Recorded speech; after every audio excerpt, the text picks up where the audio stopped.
Cawapres nomor urut 2 Gibran Rakabuming Raka akan menghadiri pemanggilan Bawaslu Jakarta Pusat pada Rabu 3 Januari hari ini.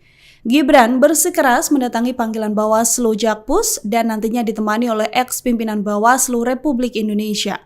Hal ini disampaikan oleh Wakil Ketua TKN Prabowo Gibran, Habibur Rahman.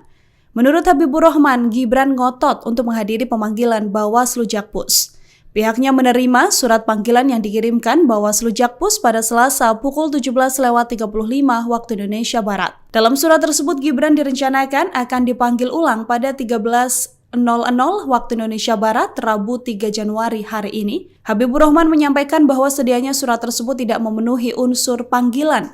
Hanya saja putra Presiden Jokowi ini mengaku menghormati langkah Bawaslu Jakpus. Rencana Gibran nantinya akan ditemani oleh Wakil Komandan TKN Prabowo Gibran, sekaligus mantan Komisioner Bawaslu RI Fritz Edward Siregar, dan Wakil Ketua TKN Prabowo Gibran, Habibur Rahman. Download Tribun X sekarang, menghadirkan lokal menjadi Indonesia.